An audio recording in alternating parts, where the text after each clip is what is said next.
आप सभी प्यारे साथियों को बहुत बहुत नमस्कार। आशा करता हूं कि आप सभी लोग बहुत अच्छे होंगे, बहुत शानदार होंगे, फर्स्ट क्लास होंगे, ज़बरदस्त होंगे, जिंदाबाद होंगे। देखिए, कमेंट में आज आप लोगों के पढ़ नहीं पाऊंगा क्योंकि ये क्लास रिकॉर्डेड है। आप सब लोगों को पता है कि 10 बजे मेरी पीजीटी के लिए मैराथन है ज्योग्राफी की, है ना। तो वहाँ मुझे लाइव आना है और यहाँ पर जैसा कि कल आप लोगों ने बोला ही था कि सर कोई बात नहीं, आप गैप मत कीजिए, बेशक आप रिकॉर्ड कर दीजिएगा। तो ये क्लास आपकी रिकॉर्डेड है, ठीक है। मैं पहले से ही बता के चल रहा हूँ। बाकी का मैं समझ सकता हूँ कि आप सब लोग, ठीक है, नमस्ते बोल रहे होंगे, प्रणाम बोल रहे होंगे। तो आप सभी को मेरी तरफ से बहुत बहुत शुभाशीष, सभी छोटे बहन भाइयों को। आइए हम लोग आगे, ठीक है, अपने इस चैप्टर को बढ़ाते हैं। हम लोग संघ के बारे में बातचीत कर रहे थे, ठीक है ना। यूनियन, यूनियन भारतीय संविधान के भाग 5 में है, आर्टिकल 52 से 151 तक है, ठीक है, क्लियर है।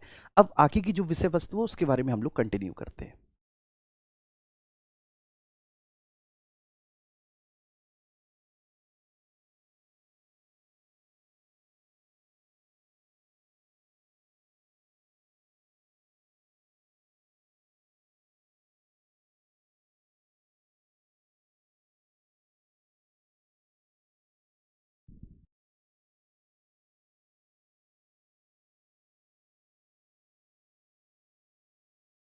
चलिए ठीक है, तो स्टार्ट करते हैं। तो हम भारतीय संविधान के भाग 5 में आर्टिकल 52 से लेके 151, ठीक है, इस पूरे को कवर करेंगे। इसमें कार्यपालिका भी आ जाएगी, इसमें संसद भी आ जाएगी, इसमें राष्ट्रपति की विधायी शक्तियां भी आ जाएंगी, इसमें सुप्रीम कोर्ट भी, और इसमें सीएजी, ठीक है। इन सभी टॉपिक को कंप्लीट करके हमारा भाग 5 बनता है। अभी फिलहाल जो है ना, भाग 5 में भारतीय संविधान के भाग 5 में हम लोग सबसे पहला चैप्टर पढ़ रहे हैं, द वेरी फर्स्ट चैप्टर, अध्याय 1 पढ़ रहे हैं, ठीक है ना भैया जी। अध्याय 1। और अध्याय 1 की विषय वस्तु क्या है, अध्याय 1 क्या बोलता है? तो अध्याय 1 कार्यपालिका, एग्जीक्यूटिव, ठीक है, हम कार्यपालिका को पढ़ रहे हैं। और मैंने आपको बताया था कि जब संघ की कार्यपालिका आपसे पूछी जाए, किसकी? यूनियन एग्जीक्यूटिव, जब संघ की कार्यपालिका आपसे पूछी जाए तो संघ की कार्यपालिका में कौन कौन शामिल होते हैं? तो आप बताएंगे सर कि संघ की कार्यपालिका में राष्ट्रपति एवं उपराष्ट्रपति आते हैं संघ की कार्यपालिका के अंतर्गत। ठीक है, पूछा जाए ना कि कौन कौन पदाधिकारी हैं संघ की कार्यपालिका में, तो आप कहेंगे कि संघ की कार्यपालिका में राष्ट्रपति एवं उपराष्ट्रपति जी आते हैं। और ये पूछा गया है, ठीक है ना आपका, राष्ट्रपति एवं उपराष्ट्रपति जी आते हैं। संघ की कार्यपालिका के अंतर्गत आपके प्रधानमंत्री एवं उनकी पूरी मंत्रिपरिषद इसी में आती है। मंत्री एवं मंत्रिपरिषद इसी में आती है, ठीक है भैया जी। मंत्रिपरिषद भी इसी में आती है, प्रधानमंत्री एवं मंत्रिपरिषद, ठीक है। आपके महान्यायवादी, ये भी इसी के अंतर्गत आता है, महान्यायवादी, ये भी इसी के अंतर्गत आता है, ठीक है। तो अगर हम बात करें तो ये जो निम्न पदाधिकारी हैं ये संघ की कार्यपालिका के अंतर्गत आते हैं। कौन कौन? राष्ट्रपति एवं उपराष्ट्रपति, प्रधानमंत्री, और ठीक है उनकी काउंसिल्स ऑफ मिनिस्टर, मंत्रिपरिषद। और भैया जी कौन आते हैं? आपके महान्यायवादी आते हैं। क्या ये बात आप सभी को समझ में आ रही है? आप सब इस बात को बहुत अच्छे से समझ पा रहे हैं? यहाँ तक कोई दोहराई तो नहीं, कोई डाउट तो नहीं किसी को किसी भी तरह का?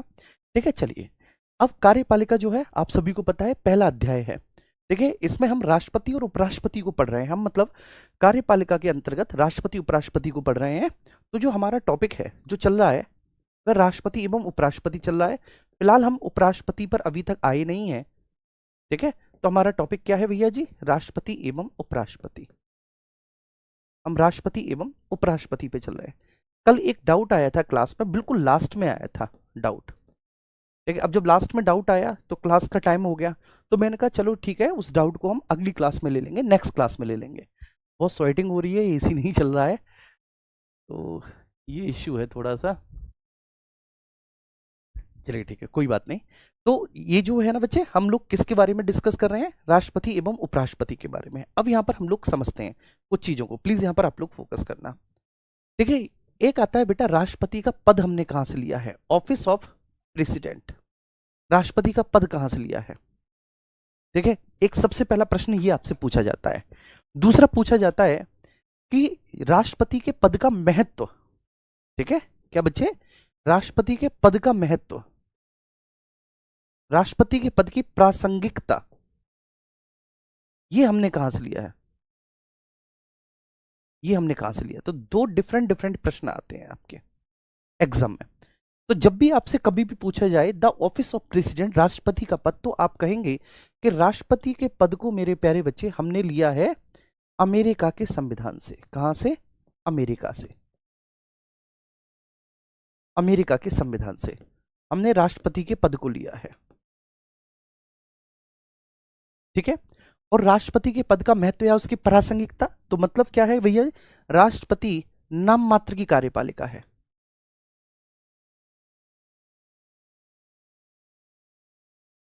राष्ट्रपति नाम मात्र की एग्जीक्यूटिव है, नाम मात्र की कार्यपालिका है राष्ट्रपति। अब ये राष्ट्रपति साहब नाम मात्र की कार्यपालिका है, उनके ये पद का महत्व या उनके पद की ये प्रासंगिकता है।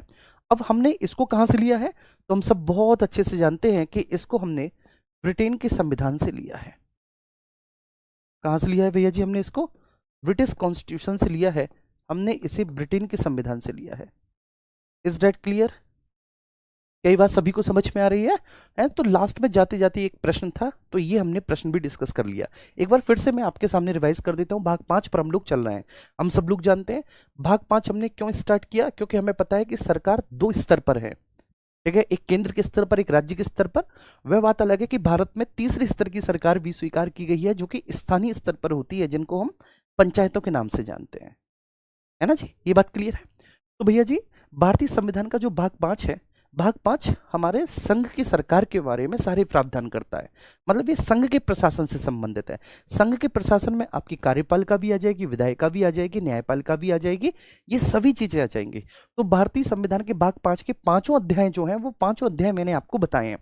अभी हम फिलहाल अध्याय 1 पर चल रहे हैं और हमको कोई जल्दबाजी नहीं है। ठीक है, ध्यान रखना, बड़े आराम आराम से एक एक पॉइंट को हम डिटेल में डिस्कस करते हुए चलेंगे। अब हम बात कर रहे हैं किसके बारे में सर? कार्यपालिका के बारे में। तो कार्यपालिका जो है सबसे पहला अध्याय है। अब कार्यपालिका के अंतर्गत आपसे पूछा जाए कि कौन कौन पदाधिकारी कार्यपालिका के अंतर्गत शामिल किए जाते हैं, तो आप लिखेंगे निम्न पदाधिकारी। ठीक है जी, निम्न पदाधिकारी। इन सभी पदाधिकारियों से मिलकर कार्यपालिका बनती है। निम्न पदाधिकारी, तो ये जितने भी ऑफिसर्स हैं, ये जितने भी पदाधिकारी हैं, इन सभी पदाधिकारियों से मिलकर आपकी कार्यपालिका बनती है। तो कार्यपालिका के अंतर्गत हम इन पदाधिकारियों को शामिल करते हैं। किन किन पदाधिकारियों को? राष्ट्रपति एवं उपराष्ट्रपति को, प्रधानमंत्री एवं मंत्रिपरिषद को, और महान्यायवादी को। एक बार फिर से मैं बता दे रहा हूं। ठीक है, हमारा टॉपिक क्या चल रहा है? राष्ट्रपति एवं उपराष्ट्रपति। तो जो कल एक प्रश्न आया था कि पद हमने अमेरिका के संविधान से लिया है, ठीक है, और उसका जो महत्व है, उसकी जो प्रासंगिकता है, तो भारत में राष्ट्रपति के पद का महत्व क्या है कि वह कार्यपालिका का प्रमुख है। लेकिन वो कार्यपालिका का प्रमुख एक्चुअली वास्तविक रूप से है नहीं, वह कार्यपालिका का प्रमुख केवल नाम मात्र से है। तो वह नाम मात्र की कार्यपालिका है, और नाम मात्र की जो वह कार्यपालिका है, इसको हमने ब्रिटिश कॉन्स्टिट्यूशन से, ब्रिटेन के संविधान से लिया है। अब हम आगे चलते हैं। ठीक है, और आगे चलने के क्रम में अब हम लोग बात करते हैं कि कल हमने कहां पर छोड़ा था? 59 पर हम लोग बात कर चुके थे, राष्ट्रपति के पद के लिए शर्तें। आज हम आर्टिकल 60, 61, 62 इनको देखेंगे, फिर 63 में हमारे उपराष्ट्रपति आ जाते हैं। क्लियर है? आर्टिकल 60 में है, ठीक है, राष्ट्रपति के पद की शपथ एवं प्रतिज्ञा, the oath and affirmation of the office of president. राष्ट्रपति के पद की शपथ एवं प्रतिज्ञा, इसके बारे में चर्चा आर्टिकल 60 में की गई है। अब आर्टिकल 60 में बोला गया कि राष्ट्रपति संविधान के प्रति निष्ठा की शपथ लेंगे एवं अपने कर्तव्यों के संदर्भ में, ठीक है ना, अफर्मेशन करेंगे। मतलब अपने कर्तव्यों के संदर्भ में वह प्रतिज्ञा लेंगे। तो संविधान के संरक्षण की, संविधान के आधार पर आचरण करने की, संविधान की रक्षा करने की, और संविधान के प्रावधानों के अनुसार देश के शासन के संचालन की, तो वह शपथ लेते हैं। और साथ ही साथ वो अफर्मेशन देते हैं इस बात को लेकर, मतलब प्रतिज्ञा लेते हैं इस बात को लेकर कि वो जो कर्तव्य उनको सौंपे गए हैं संविधान के द्वारा, जो शक्तियां संविधान ने उनको दी गई हैं, वो उन्हीं के सीमाओं के भीतर रहते हुए अपनी शक्तियों का, अपने अधिकारों का पालन करेंगे, अपने कर्तव्यों का पालन करेंगे। देखिए, अब सवाल ये उठता है, आप सब लोग जानते हैं कि राष्ट्रपति साहब को शपथ कौन दिलाता है? तो राष्ट्रपति साहब को शपथ सुप्रीम कोर्ट के वरिष्ठतम न्यायाधीश, ठीक है ना, ये ध्यान रखना, कब दिलाएंगे? जब मुख्य न्यायाधीश अनुपस्थित हो। ठीक है, एक बहुत बड़ा डाउट रहता है आप सबके मन में कि सर कौन दिलाता है? तो सुप्रीम कोर्ट के मुख्य न्यायाधीश दिलाते हैं। फिर कभी कभी आप लोग पूछते हैं कि सर फिर वरिष्ठतम न्यायाधीश भी तो आया है यहाँ पर। वरिष्ठतम न्यायाधीश मेरे प्यारे बच्चे तब शपथ दिलाएंगे जब मुख्य न्यायाधीश अनुपस्थित हो। तो मुख्य न्यायाधीश की अनुपस्थिति में कोई भी वरिष्ठतम न्यायाधीश सुप्रीम कोर्ट के जो क्रम के आधार पर हो वह शपथ दिलाते हैं। अगर वह वरिष्ठतम न्यायाधीश भी नहीं है तो द्वितीय क्रम के जो भी वरिष्ठतम न्यायाधीश होंगे वो राष्ट्रपति साहब को शपथ दिलाएंगे। ये बात समझ में आ रही है, क्लियर है? तो एक बार आप सब लोग थम्स अप तो कर ही सकते हो, एक बार सब लोग थम्स अप करो।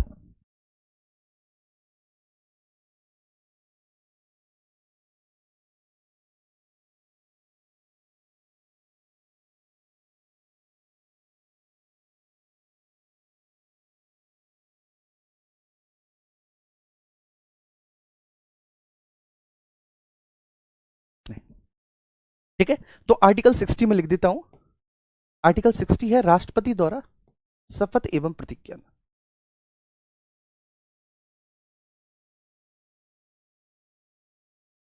शपथ एवं प्रतिज्ञा।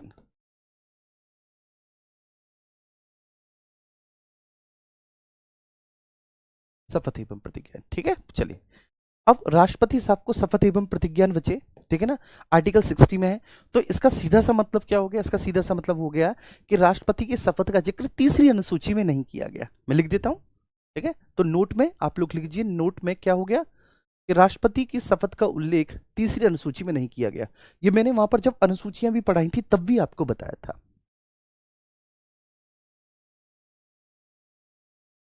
राष्ट्रपति की शपथ का उल्लेख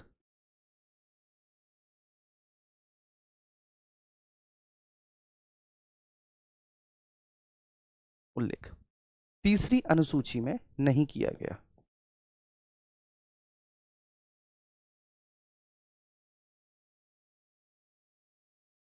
तीसरी अनुसूची में नहीं किया गया, ना ही राष्ट्रपति की, ना ही उपराष्ट्रपति की, और ना ही बच्चे राज्यों के राज्यपाल की। उनके संबंध में आर्टिकल हैं, अनुच्छेद हैं, संविधान में अलग से प्रावधान किए गए हैं।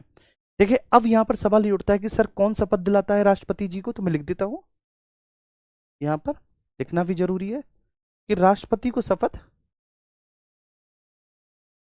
शपथ सुप्रीम कोर्ट के मुख्य न्यायाधीश दिलाते हैं। राष्ट्रपति को शपथ सुप्रीम कोर्ट के मुख्य न्यायाधीश दिलाते हैं। ये बात आ रही है समझ में? मुख्य न्यायाधीश दिलाते हैं। अगर मान के चलिए कि मुख्य न्यायाधीश अनुपस्थित हैं तो ये प्रश्न पूछा गया है, देखो उनकी अनुपस्थिति में वरिष्ठतम न्यायाधीश शपथ दिलाते हैं। अनुपस्थिति में अब सवाल ये उठता है कि सर वरिष्ठता का क्रम क्या होगा? तो बेटा सुप्रीम कोर्ट में न्यायाधीशों के वरिष्ठता का क्रम, ठीक है, वहां पर दिया हुआ होता है, क्लियर है, उनके वर्क ऑफ एक्सपीरियंसेस के आधार पर। तो वरिष्ठता का क्रम होता है मुख्य न्यायाधीश के बाद पहले वरिष्ठ न्यायाधीश, दूसरे वरिष्ठ न्यायाधीश, फिर तीसरे नंबर के वरिष्ठ न्यायाधीश, फिर चौथे नंबर के वरिष्ठ न्यायाधीश। ठीक है, अगर वरिष्ठतम न्यायाधीश नहीं है, पहले नंबर के दूसरे नंबर के दिला देंगे या फिर तीसरे नंबर के दिला देंगे। ठीक है, चलिए, तो उनकी अनुपस्थिति में वरिष्ठतम न्यायाधीश शपथ दिलाते हैं।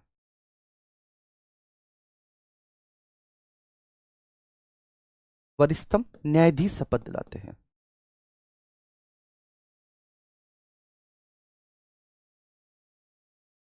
शपथ दिलाते हैं। आर्टिकल 16 का ये जो प्रोविजन है ये आपको समझ में आ गया होगा। मुझे नहीं लगता कि यहां तक किसी को किसी भी तरह का कोई भी, ठीक है, दिक्कत होगी। अब हम आर्टिकल 61 पर चलते हैं। ये बड़ा जबरदस्त आर्टिकल है 61, क्योंकि बहुत पूछा जाता है और आप सब लोग को पता है कि 61 में क्या है, राष्ट्रपति को उनके पद से हटाने की प्रक्रिया का उल्लेख है 61 में, ये ध्यान रखना। तो आर्टिकल 61 में है क्या, राष्ट्रपति को उनके पद से हटाने की प्रक्रिया का उल्लेख है। उस प्रोसेस को, उस प्रक्रिया को हम क्या कहते हैं, इम्पीचमेंट, महाभियोग। क्या महाभियोग की प्रक्रिया से किसी और दूसरे संवैधानिक पदाधिकारी या अधिकारी को हटाया जा सकता है? नहीं। एक बुक है, मैं उस बुक का नाम नहीं दूंगा, उसने सुप्रीम कोर्ट और हाई कोर्ट के न्यायाधीशों को हटाने की प्रक्रिया के लिए भी महाभियोग शब्द का यूज किया है। ठीक है, ध्यान रखना। ये गलतियां आमतौर पर पब्लिकेशंस कर देती हैं क्योंकि शायद उन्होंने कभी इतना डिटेल या डीप, उनको लिखने वाले जो राइटर हैं वो नहीं पढ़े होते। ठीक है, तो ऐसा सामान्यतः ऐसी गलतियां हो जाती हैं, कोई दिक्कत नहीं। लेकिन महाभियोग की प्रक्रिया से, ये बात मैं आपको कंफर्म कर दे रहा हूं, ठीक है, कैमरे के सामने, इस बात को आप लोग गांठ बांध लीजिए। और इसको हमेशा हमेशा के लिए आप अपने मस्तिष्क में सेव कर लीजिए कि केवल महाभियोग की प्रक्रिया से भारतीय संविधान में एक ही पदाधिकारी को हटाया जाता है और वह पदाधिकारी राष्ट्रपति होते हैं। ठीक है, ये बात आ गई समझ में? क्यों? क्योंकि देखो, जब आप सुप्रीम कोर्ट के न्यायाधीशों को हटाएंगे, हाई कोर्ट के न्यायाधीशों को हटाएंगे, या जब आप उपराष्ट्रपति को हटाएंगे या सीएजी को हटाएंगे, ठीक है, तो उनको हटाए जाने के लिए उनके अगेंस्ट एक संकल्प प्रस्ताव लाना होता है और उस संकल्प प्रस्ताव में इस बात को नोटिफाई करना होता है कि भाई जो भी व्यक्ति को आप हटा रहे हो उस व्यक्ति ने या तो वह असमर्थ है या फिर उसके ऊपर किसी भी तरह का कोई कदाचार प्रूव हो चुका है। ठीक है जी, तो राष्ट्रपति को छोड़कर जितने भी पदाधिकारियों को हटाया जाता है, चाहे वो उपराष्ट्रपति, चाहे सुप्रीम कोर्ट या हाई कोर्ट के जजेस सही, चाहे सीएजी सही, चाहे वह मुख्य निर्वाचन आयुक्त सही, तो वहां पर शर्तें क्या होती है उनको हटाए जाने की? वहां पर आधार क्या होता है उनको हटाए जाने का? साबित कदाचार या फिर असमर्थता। मतलब उन्होंने सदाचार के अगेंस्ट जाकर कोई ऐसा कार्य किया है कि प्रूव मिसबिहेवियर है या फिर, ठीक है ना, डिसेबिलिटीज है, असमर्थता है। राष्ट्रपति को उनके पद से हटाए जाने का जो आधार है वह साबित कदाचार और असमर्थता नहीं है, उनके पद से हटाए जाने का आधार है संविधान का अतिक्रमण। ठीक है, तो इसलिए ध्यान रखना, ये प्रक्रिया महाभियोग की जो है वह शेष अन्य लोगों के पद से हटाए जाने की प्रक्रिया से पहले ही इस आधार पर भिन्न हो जाती है कि वहां आधार पद से हटाए जाने का साबित कदाचार असमर्थता और यहां पर पद से हटाए जाने का आधार संविधान का अतिक्रमण है। Is that clear? ये बात आ रही है समझ में? और ये आप कब जान पाते हो? जब आप डिटेल स्टडी करते हो। ये छोटी छोटी बातें हम आमतौर पे हमें परेशान कर देती हैं और एग्जामिनर कई बार इस तरह के घुमा फिरा के प्रश्न पूछ लेते हैं। ठीक है जी, ध्यान रखना। तो आर्टिकल 61 में 61 में क्या है? राष्ट्रपति को उनके पद से हटाए जाने की प्रक्रिया का उल्लेख है। सबसे पहले मैं लिखता हूं 61 में राष्ट्रपति को उनके पद से हटाए जाने की प्रक्रिया का उल्लेख है।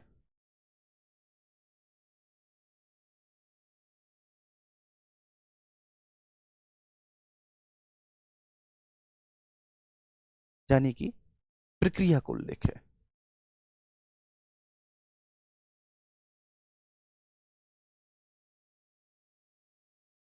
उल्लेख है। चलिए, अब मैं यहां पर आप लोगों से पूछता हूं कि राष्ट्रपति को उनके पद से हटाए जाने की प्रक्रिया को क्या नाम दिया गया है? बोलो बच्चे, राष्ट्रपति को उनके पद से हटाए जाने की प्रक्रिया का नाम क्या दिया गया है? तो उसको नाम दिया गया है महाभियोग, इम्पीचमेंट, है ना। जहां कहीं पर भी आवश्यकता हो रही है ना इंग्लिश टर्म यूज करने की, वहां पर मैं यूज कर रहा हूं, है ना, तो आपको परेशान नहीं होना। जो टेक्निकल टर्म है उन्हें मैं हिंदी और इंग्लिश दोनों में लेकर चल रहा हूं। तो उसको नाम दिया गया है इम्पीचमेंट। अब याद रखना, यहां पर दो प्रश्न है कि इम्पीचमेंट जो प्रोसेस है, इम्पीचमेंट प्रोसेस के बारे में डिस्कस किस आर्टिकल में किया गया है? तो आर्टिकल 61 में। इम्पीचमेंट की प्रक्रिया का उल्लेख कहां पर किया गया है? 61 में। ठीक है, और इम्पीचमेंट नाम सबसे पहले कहां पर एनकाउंटर हुआ है? इम्पीचमेंट नाम सबसे पहले कहां पर एनकाउंटर का मतलब ये मत सोच लेना कि मारना दाड़ना। एनकाउंटर का मतलब होता है कि सबसे पहले कहां पर उसका उल्लेख हुआ है, सबसे पहले कहां पर वह इंट्रोड्यूस हुआ है। तो जो बच्चे इम्पीचमेंट नेम है वो सबसे पहले इंट्रोड्यूस हुआ है, एनकाउंटर हुआ है। आप, ठीक है, इंट्रोड्यूस ही कर दे तो सबसे पहले, ठीक है, फर्स्टली इंट्रोड्यूस्ड या फिर केवल इंट्रोड्यूस्ड आप कर ले, तो वो जो नाम है वो इंट्रोड्यूस हुआ है भैया जी कहां पर? उस नाम के बारे में सबसे पहले जो चर्चा की गई है वो कहां पर की गई है? आर्टिकल 56 क्लॉज 1 में। मैंने बताया था 56 क्लॉज 1 में क्या है? राष्ट्रपति का कार्यकाल है। बताया है 56 में कि वह पद ग्रहण की तारीख से आगे आने वाले 5 वर्ष की अवधि तक पद धारण करेगा, लेकिन वह समय से पहले भी उपराष्ट्रपति को संबोधित अपने हस्ताक्षर सहित त्यागपत्र के द्वारा अपना पद त्याग सकता है, या फिर उसको उसके कार्यकाल के बीच में हटाया भी जा सकता है महाभियोग के द्वारा। तो वहां पर केवल शब्द आया है महाभियोग। बात समझ में आ रही है? महाभियोग के बारे में वहां पर कुछ अता पता नहीं है। जैसे जब कभी भी सर, अंकित सर कोई वीडियो लाते हैं किसी भी बैच के रिगार्डिंग, आपके यूपीएसआई के बैच विनायक 2.0 के रिगार्डिंग जब वो लाए थे, तो वहां पर सबसे पहले उन्होंने इंट्रोड्यूस किया था दिग्विजय को कि भाई पॉलिटी ये पढ़ाएगा, दिग्विजय पढ़ाएगा, इंट्रोड्यूस कर दिया। आप नाम जान गए दिग्विजय का, ठीक है। उस वीडियो में उन्होंने बताया कि पॉलिटी ये पढ़ाएगा, हिस्ट्री ये पढ़ाएंगे, ठीक है, या फिर ज्योग्राफी ये पढ़ाएंगे, तो वहां पर आप केवल उनका नाम जाने थे, ठीक है। लेकिन जो आपने डिटेल में पढ़ा है, ये बात ध्यान रखना, जो आप डिटेल में पढ़ रहे हैं कि वो कैसा पढ़ाते हैं, कैसा नहीं पढ़ाते, आपके डाउट सॉल्व करते हैं नहीं करते, या फिर आपको कोई डाउट बचता ही नहीं है, उससे पहले ही वो सब जानते हैं। ठीक है, दिग्विजय। तो वो आपको कब पता चला? जब उन्होंने क्लास ली। ठीक है, तो ऐसे ही इंपीचमेंट की प्रोसेस के बारे में जो डिस्कस किया गया है, डिटेल डिस्कस। ठीक है, क्या करेंगे आप? डिटेल डिस्कस जो किया गया है, यहां पर आप लिखेंगे डिटेल्ड डिस्कस। डिटेल्ड डिस्कस जो किया गया है, ठीक है, वो कब किया, कहां पर किया गया है? आर्टिकल 61 में। और इम्पीचमेंट का जो प्रोसेस है बच्चे, ठीक है, उसके बारे में डिटेल डिस्कस 61 में है, लेकिन जो नाम इंट्रोड्यूस हुआ है, उसका जो नाम आया है, वह आर्टिकल 56 क्लॉज 1 में आया है। तो ये बात आपको समझ में आ गई होगी। ठीक है, क्लियर है। अब देखो, जब आप किसी भी व्यक्ति को उसके पद से हटा रहे हैं, तो सब हटाए जाने का कोई ना कोई तो आधार होगा। बताइए, जब आप किसी भी व्यक्ति को उसके पद से हटाते हैं, तो हटाए जाने का कोई ना कोई तो आधार होगा। तो राष्ट्रपति को उनके पद से हटाए जाने का आधार होता है, और वह होता है एकमात्र संविधान का अतिक्रमण। संविधान का अतिक्रमण। ठीक है, ध्यान रखना, संविधान का अतिक्रमण। तो संविधान के अतिक्रमण की अवस्था में उनको उनके पद से हटाया जाता है। ये बात समझ में आ गई? तो आधार क्या है बच्चे? संविधान का अतिक्रमण है। बस। अब ठीक है, ठीक है, ये आधार है कि इस विहाप पे, इस बेस पे राष्ट्रपति को उनके पद से हटाया जाएगा, और वो बेस क्या है? संविधान का अतिक्रमण। तो आपको ये प्रूव करना होगा कि वो संविधान का अतिक्रमण कर रहे हैं। तो इसके लिए एक संकल्प प्रस्ताव लाना होता है। ठीक है, ध्यान रखना, सबसे पहली प्रक्रिया क्या है कि एक रिजोल्यूशन लाना होता है, एक संकल्प प्रस्ताव लाना होता है। इस संकल्प प्रस्ताव को आप लोकसभा या राज्यसभा दोनों में से किसी भी सदन में सबसे पहले ला सकते हैं। ये जो संकल्प प्रस्ताव आप लाते हैं, इसको लोकसभा या राज्यसभा दोनों में से किसी भी सदन में सबसे पहले ला सकते हैं। आप जिस भी सदन में इस संकल्प प्रस्ताव को सबसे पहले ला रहे हैं, उस सदन की टोटल के 1/4 से उसको पास होना चाहिए। जिस भी सदन में आप इस संकल्प प्रस्ताव को ला रहे हैं, उसके टोटल से, उसके टोटल के 1/4 से इसको पास होना चाहिए। जैसे मान के चलिए कि लोकसभा के सदस्यों ने इस बात को एनकाउंटर किया कि राष्ट्रपति ने संविधान का अतिक्रमण किया है, और लोकसभा के सदस्य इस बात को लेकर खासी नाराज हैं कि राष्ट्रपति ने संविधान का अतिक्रमण किया, तो अब हम उसे महाभियोग की प्रक्रिया के द्वारा हटा देंगे। एक, अब हम उसे राष्ट्रपति के पद पर नहीं रहने देंगे, क्योंकि उसने संविधान का अतिक्रमण किया है, हम ठीक नहीं रहने देंगे, हम उसे उसके पद से हटा देंगे। तो लोकसभा की जो कुल सदस्य संख्या है, कितनी है बच्चे? टोटल 543। तो 543 के 1/4 सदस्यों के हस्ताक्षर से उस संकल्प प्रस्ताव को पारित करना होगा। ठीक है, अगर मान के चलिए 543 का 1/4 मिल जाता है, तो लोकसभा से वह संकल्प प्रस्ताव पारित हो जाएगा। स्वाभाविक सी बात है। जब वह लोकसभा से संकल्प प्रस्ताव पारित हो गया, तो ध्यान रखना, संकल्प प्रस्ताव लाने के 14 दिन पहले राष्ट्रपति को सूचित करना होता है। बस एक बात ये जरूरी है कि जब आप संकल्प प्रस्ताव ला रहे हैं किसी भी सदन में, लोकसभा में ला रहे हैं, तो जो लोकसभा का अध्यक्ष होगा, राज्यसभा में ला रहे हैं, जो राज्यसभा का सभापति होगा, वह 14 दिन पहले राष्ट्रपति को पूर्व सूचित करेगा। ठीक है ना, ये उसके पद का अधिकार है कि 14 दिन पहले राष्ट्रपति को पूर्व सूचित करना होता है कि भाई हम आपको आपके पद से हटा रहे हैं। बस, ठीक है। तो चलिए, आधार क्या है कि उसने संविधान का अतिक्रमण किया।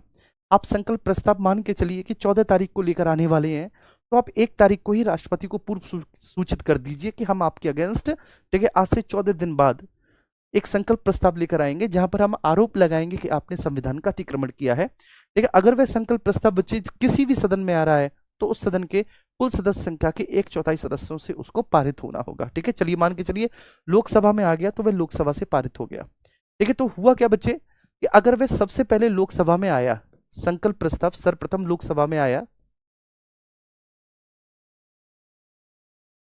संकल्प प्रस्ताव बेटा सबसे पहले अगर लोकसभा में आया, तो इसका मतलब क्या है कि लोकसभा ने राष्ट्रपति पर आरोप लगाया। लोकसभा ने राष्ट्रपति पर आरोप लगाया, आरोप लगाया। और जब एक सदन ने राष्ट्रपति पर आरोप लगाया बच्चे, तो दूसरा सदन इसकी जांच करेगा ये आरोप सत्य है अथवा नहीं। दूसरा सदन इसकी जांच करता है, इसकी जांच करता है, जांच करता है। और अगर दूसरे सदन ने अपनी जांच में सच्चाई पाई, मतलब राज्यसभा, राज्यसभा ने ये पाया कि वास्तव में जो आरोप लगाया गया है ये सत्य है, तो दूसरा सज्जन अगर आरोप में सच्चाई पाता है कि भाई बिल्कुल सही बात है, ठीक है, तो बच्चे ये जो प्रस्ताव है, ये प्रस्ताव फिर दोनों सदनों से अलग अलग, यह प्रस्ताव लोकसभा से भी और यह प्रस्ताव आपका राज्यसभा से भी, दोनों सदनों से बच्चे ये प्रस्ताव अलग अलग जो है कुल सदस्य संख्या के 2/3 मतों से पारित होगा, टोटल के 2/3 मेजोरिटी से पारित होगा। ये मैंने आपको पहले ही बता दिया था, मेजोरिटी से पारित, पहली दूसरी क्लास में ही बता दिया था कि कुल सदस्य संख्या के 2/3 से पारित होगा। और जब ये कुल सदस्य संख्या के 2/3 से पारित होगा बच्चे, तो इसको हम लोग क्या कहते हैं, तृतीय प्रकार का विशिष्ट बहुमत कहते हैं। इसको तृतीय प्रकार का विशिष्ट बहुमत कहते हैं।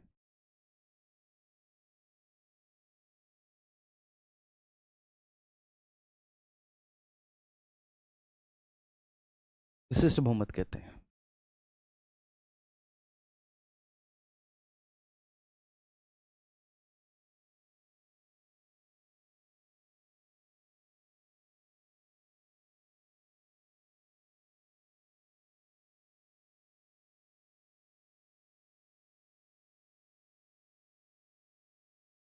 ठीक है, क्या ये बात समझ में आ रही है? ठीक है, क्या ये बात क्लियर हो रही है आप सभी को? यहां तक कोई इश्यू तो नहीं बच्चे? थोड़ा सा और छोटा कर देता हूं, हाँ। चलिए, तो इसे हम तृतीय प्रकार का विशिष्ट बहुमत कहते हैं। तो जिस तारीख को, ठीक है, दोनों सदनों के द्वारा इसको पास कर दिया गया, उसी तिथि से राष्ट्रपति को अपने पद से हट जाना होगा। ठीक है, उसी तिथि को बच्चे राष्ट्रपति अपने पद से हट जाएगा, उसी तिथि को राष्ट्रपति अपने पद से हट जाएगा। मैं एक बार फिर से समझाऊंगा, कोई हटाएगा नहीं बच्चे इसको, इतनी किसी की औकात नहीं है, वो हेड ऑफ स्टेट है तो कोई हटा नहीं सकता, वह खुद ही उसी तिथि को अपने पद से हट जाएगा, उसी तिथि को अपने पद से हट जाएगा।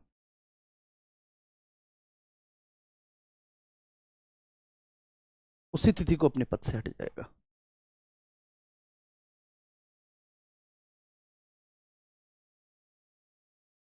हट जाएगा, ठीक है, ये है क्लियर। अब देखो समझिए, मैं फिर से इस प्रक्रिया को बता देता हूं। मुझे पता है कि कुछ स्टूडेंट्स ऐसे होंगे जिनको ये बहुत कठिन लग रही होगी कि सर मेरे कुछ भी समझ में नहीं आया। देखिए एक बार फिर से बता दो सब कुछ, देखिए एकदम मिक्सअप सा हो गया होता है देखिए ऐसा लगता है कि सर सब कुछ मिक्सअप सा हो गया, एक बार बताऊं, ठीक है मैं बताता हूं। ठीक है, आप अच्छे से सुनिए। देखो सबसे पहले तो मैंने आपको ये बताया कि राष्ट्रपति को उसके पद से हटाने की प्रक्रिया का नाम महाभियोग है। महाभियोग की प्रक्रिया से केवल हम एक ही संवैधानिक व्यक्ति को उसके पद से हटा सकते हैं, उसके संवैधानिक पद से, और वह होता है राष्ट्रपति। हम राष्ट्रपति के अलावा किसी और दूसरे व्यक्ति को अगर उसके पद से हटाते हैं तो वहां पर हम महाभियोग का जिक्र नहीं करते, वहां पर महाभियोग का नाम नहीं आता।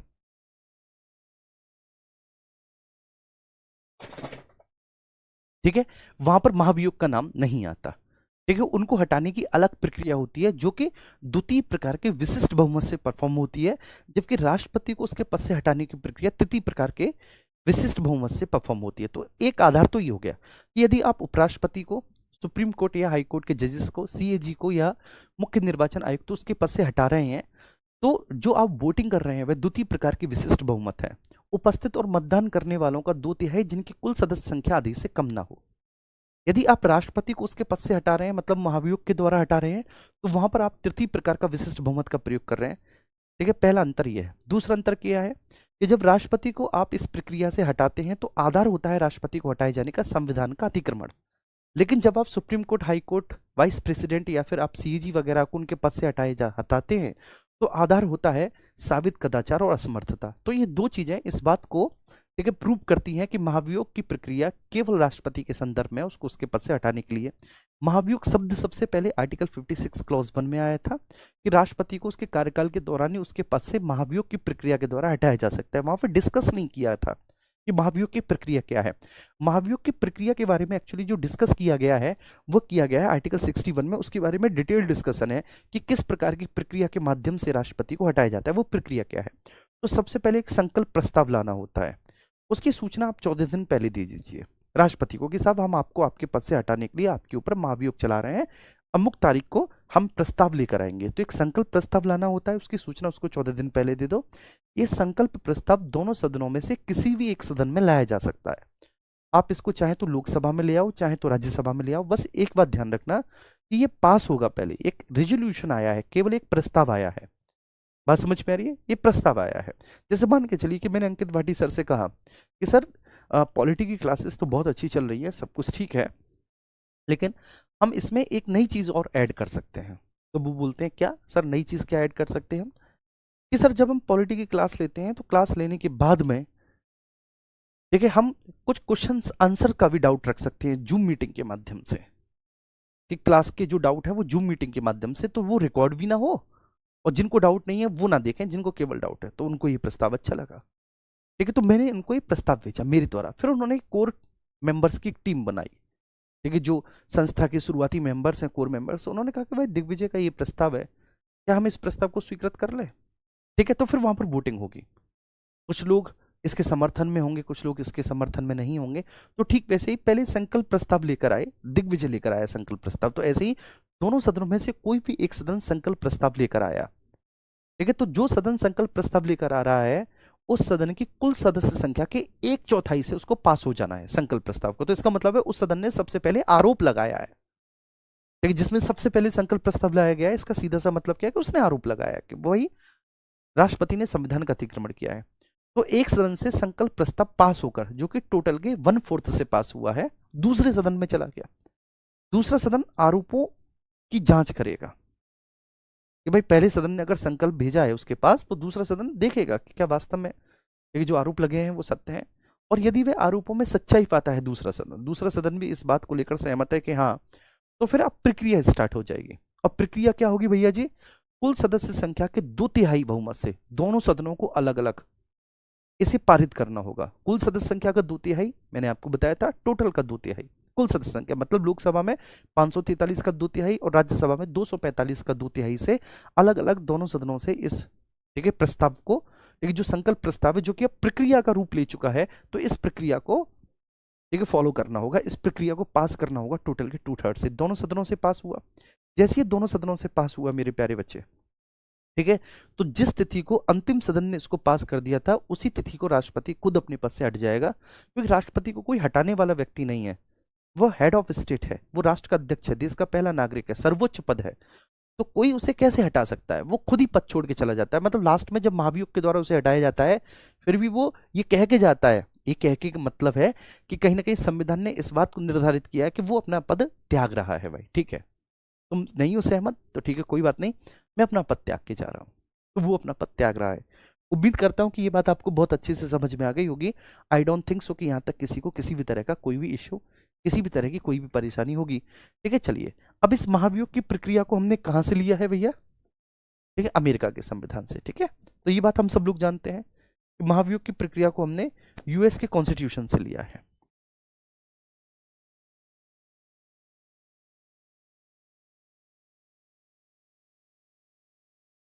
महाभियोग की प्रक्रिया को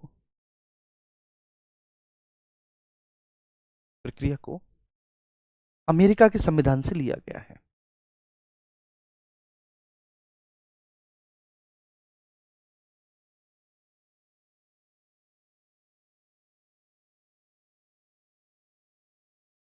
संविधान से ग्रहण किया गया है।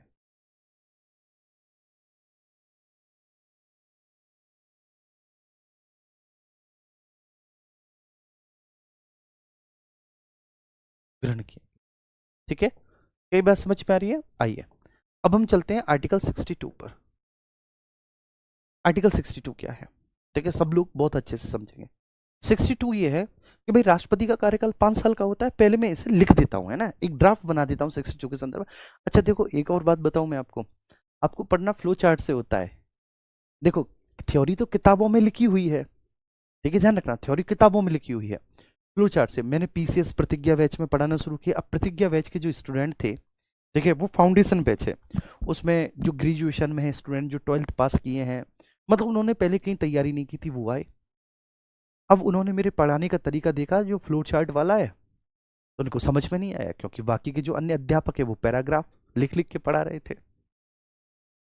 ठीक है, तो उन्होंने बोला कि सर ऐसे कैसे, ठीक है, हम ये कैसे लिखें, कैसे हमको ये याद कैसे रहेगा, अगर पैराग्राफ के फॉर्म में होता तो हमको याद रहता।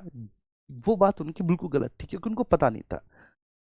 देखिए, हमेशा आप ये कोशिश करो कि आपके नोट्स जो हों वो शॉर्ट से शॉर्ट हों। ये कोशिश आपको करनी चाहिए।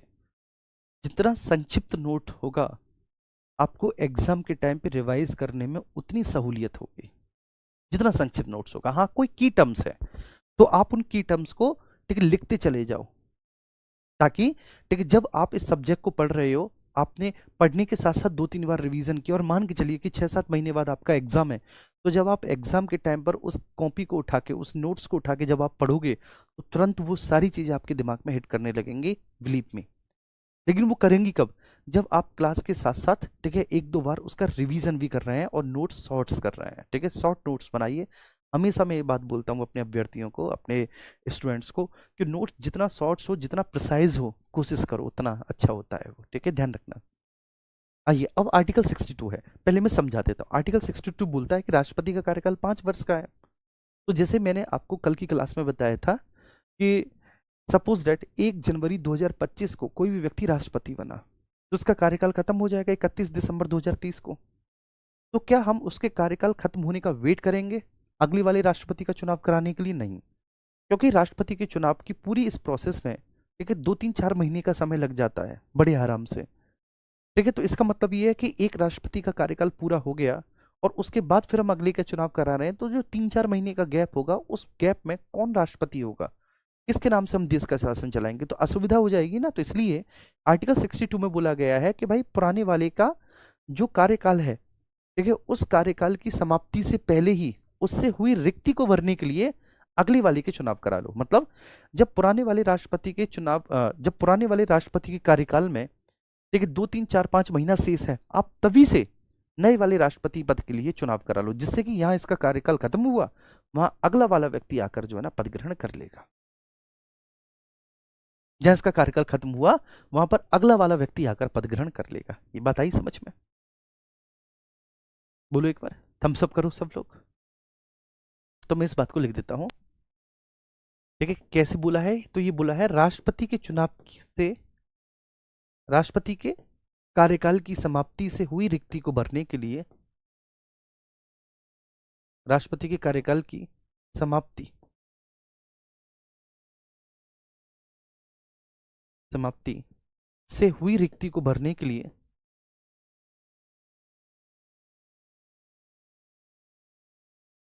रिक्ति को भरने के लिए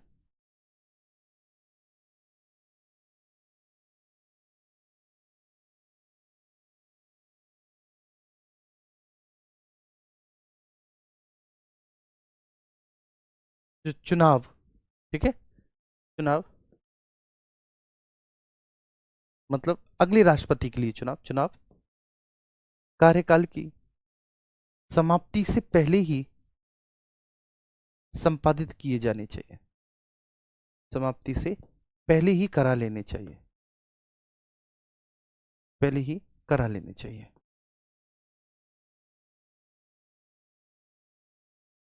करा लेने चाहिए,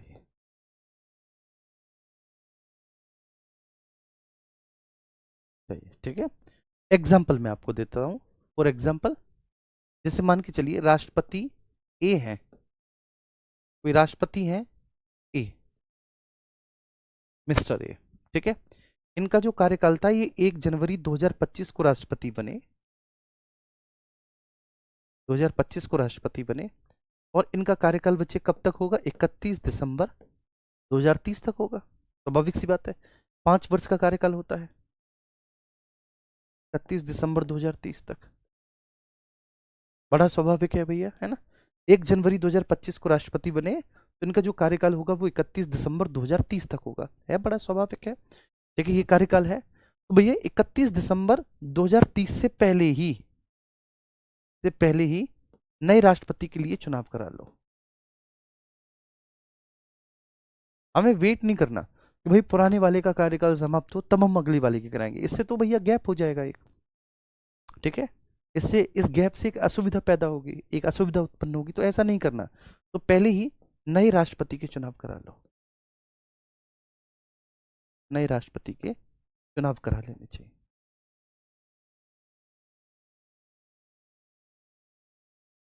संपन्न करा लेने चाहिए।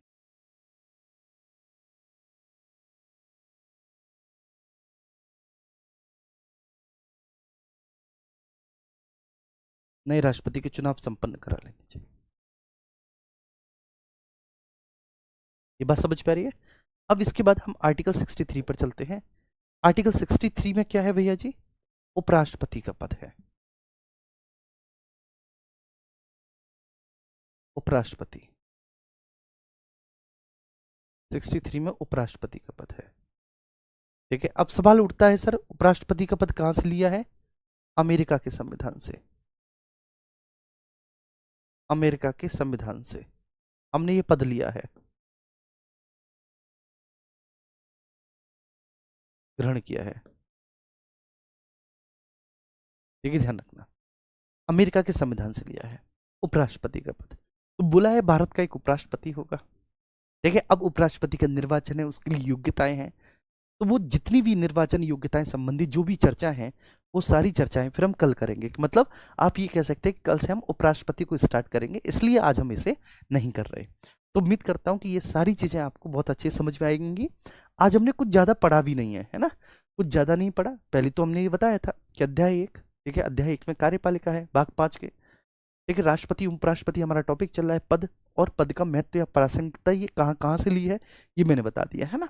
इसके बाद फिर हमने डिस्कस किया कि शपथ एवं प्रतिज्ञा। तो राष्ट्रपति जो है बच्चे वो, ठीक है, संविधान की रक्षा की शपथ लेते हैं और अपने कर्तव्यों को पूरा करने की अफर्मेशन प्रतिज्ञा। ठीक है, तो वो राष्ट्रपति की शपथ का उल्लेख तीसरी अनुसूची में नहीं है। शपथ सुप्रीम कोर्ट के मुख्य न्यायाधीश दिलाते हैं। अगर मुख्य न्यायाधीश नहीं है तो उनकी अनुपस्थिति में वरिष्ठतम न्यायाधीश शपथ दिलाते हैं, वरिष्ठतम न्यायाधीश दिलाते हैं। ठीक है, चलिए, राष्ट्रपति को उनके पद से हटाए जाने की प्रक्रिया के उल्लेख, ठीक है, तो उसका नाम महाभियोग है। नाम सबसे पहली बार आर्टिकल 56 क्लॉज 1 में आया है, लेकिन उस प्रोसेस के बारे में डिस्कस आर्टिकल 61 में किया गया है। ठीक है, आधार संविधान का अतिक्रमण होगा। पहले संकल्प प्रस्ताव लाएंगे, हम किसी भी सदन में ला सकते हैं। उस संकल्प प्रस्ताव को 14 दिन पहले हम राष्ट्रपति को उसकी सूचना दे देंगे। अगर वह लोकसभा में आया, फॉर एग्जाम्पल, ठीक है, फॉर एग्जाम्पल सर्वप्रथम यदि वह लोकसभा में आया, ठीक है बच्चे, तो लोकसभा ने राष्ट्रपति पर आरोप लगाया, इसका मतलब ये है। ठीक है, और आरोप लगाया तो बच्चे आरोप लगाने के बाद लोकसभा से पारित हो गया। सर्वप्रथम लोकसभा में आया तो लोकसभा ने राष्ट्रपति पर आरोप लगाया, और अगर ये लोकसभा से पारित हो गया ये प्रस्ताव, तो इसका मतलब ये है कि लोकसभा ने तो बोल दिया कि हाँ भाई राष्ट्रपति ने संविधान का अतिक्रमण किया है। तो जो दूसरा सदन है राज्यसभा, वो इसकी जांच करेगा कि क्या लोकसभा सही बोल रहा है या नहीं। अगर दूसरा सदन आरोपों में सच्चाई पाता है, ठीक है, तो फिर ये जो प्रस्ताव है ये पारित होने के लिए चला जाएगा, और ये दोनों सदनों से उनकी कुल सदस्य संख्या की 2/3 मेजोरिटी से पारित होगा, 2/3 बहुमत से पारित होगा। इसको हम तृतीय प्रकार का विशिष्ट बहुमत कहते हैं। और जिस तिथि को वह दूसरे वाले सदन से, मतलब अंतिम वाले सदन से जिस तिथि को वह पारित हो गया, उसी तिथि को एग्जैक्टली एक तत्काल प्रभाव से राष्ट्रपति को अपने पद से हटना पड़ेगा। ठीक है, कि चलो सनम अब हम तो जाते हैं, हमारा काम हो गया। ठीक है, तो महाभियोग की प्रक्रिया हमने अमेरिकन कॉन्स्टिट्यूशन से ली है। और आर्टिकल 62 भी मैंने डिस्कस कर दिया कि राष्ट्रपति के कार्यकाल की समाप्ति से हुई रिक्ति को भरने के लिए अगला राष्ट्रपति का जो चुनाव है वो कार्यकाल की समाप्ति से पहले ही करा लिया जाए। तो चलिए, थैंक यू सो मच। ठीक है, बहुत बहुत धन्यवाद, आप सभी का बहुत बहुत आभार कि आप सभी लोग इतने अच्छे से इस क्लास में बने रहे, इतनी बढ़िया तरीके से। देखिए, वैसे तो कोई भी डाउट होगा नहीं, ठीक है, किसी भी क्लास में किसी भी तरह की किसी भी डाउट का कोई सवाल ही नहीं पैदा होता। लेकिन फिर भी अगर है तो आप टेलीग्राम ग्रुप में मुझसे पूछ सकते हैं।